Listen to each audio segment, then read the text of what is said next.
has been said by the Buddha. The mental consciousness arises in dependence on the object. Here, except for feeling, the other mental dharmas are inner dharmas, whereas the other formations dissociated from the mind and the unconditioned dharmas are outer dharmas. 2. The four right efforts. The four right efforts are of two kinds. I. Right efforts in themselves. E. Right efforts by connection. Right effort in itself develops four kinds of exertion in view of the path. It eliminates the two types of bad dharmas, namely, those that have not yet arisen and those that have already arisen, and it brings together the two types of good dharmas, namely, those that have not yet arisen and those that have already arisen.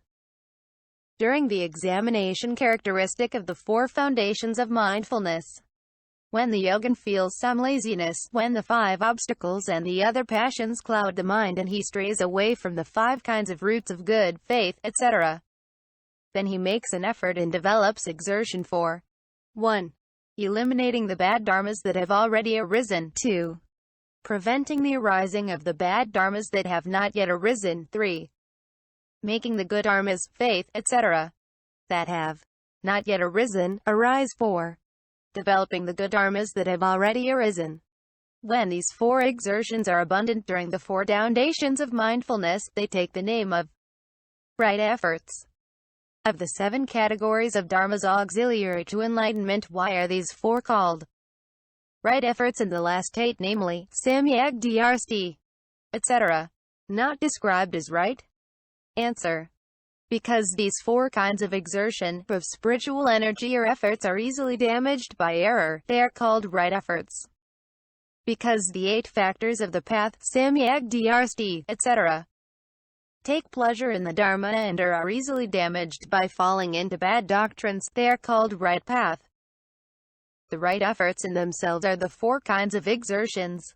The right efforts by connection are the dharmas of the path resulting from causes and conditions. Dharmas other than the 4 right efforts but having primarily the 4 kinds of exertion in question. They are impure or pure, with form or formless, as has been said above. 3. The 4 bases of magical power. When the 4 right efforts are practiced, the mind is slightly distracted. This is why the concentrations are used to fix the mind. Concentrations of zeal, of exertion, of the mind and of examination. These concentrations are called bases of magical power. Thus, when good food is undersalted, it lacks flavor, but when salt is added, the taste is sufficient and is in accord with what is desired. Or again, when a person who has 2 legs finds a good horse or a good chariot, he comes to his destination as desired. Similarly, when the yogin has obtained the true wisdoms that are the 4 foundations of mindfulness and these right exertions that are the 4 right efforts, his wisdom is increased by means of these exertions. However, the strength of his concentration remains weak.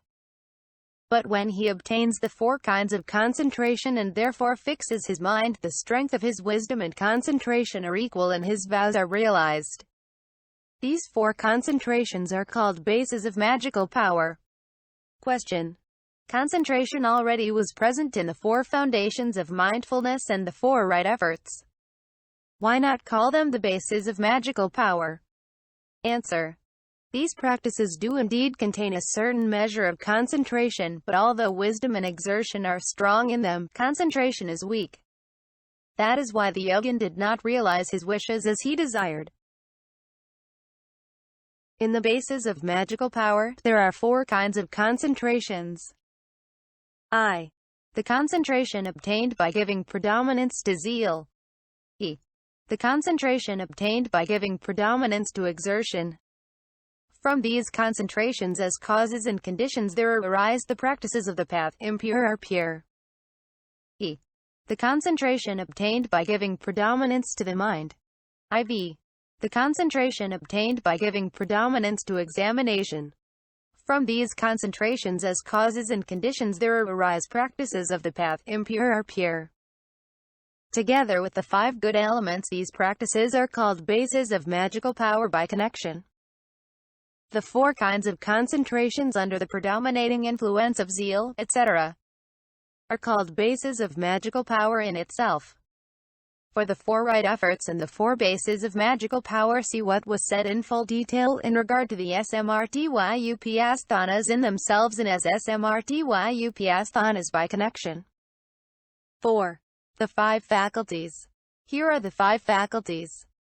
1. Believing in the path and in the good dharmas. Adjuvant to the path is the faculty of faith. 2. When the yogin practices the path and the dharmas, adjuvant to the path, and exerts himself without stopping, that is the faculty of exertion. 3. When he thinks about the path and the dharmas, adjuvant to the path, and does not think of anything else, that is the faculty of memory. 4. When he meditates attentively and without being distracted, that is the faculty of concentration. 5. When, in view of the path and the dharmas, adjuvant to the path, he considers the 16 aspects of the truths, impermanence, etc. That is the faculty of wisdom. 5. The 5 strenites. When the 5 faculties have increased and are no longer troubled by the afflictions, they take the name of strengths. See what has just been said about the 5 faculties. The 5 faculties and the 5 strengths come under the aggregate of volition. Are always associated, are mental events accompanying the mind. They arise with the mind, endure with the mind, and perish with the mind. When one possesses them, the mind is in right concentration. When one does not possess them, the mind falls into wrong concentrations. 6. The 7 members of enlightenment. On the 7 members of enlightenment, see the explanations above.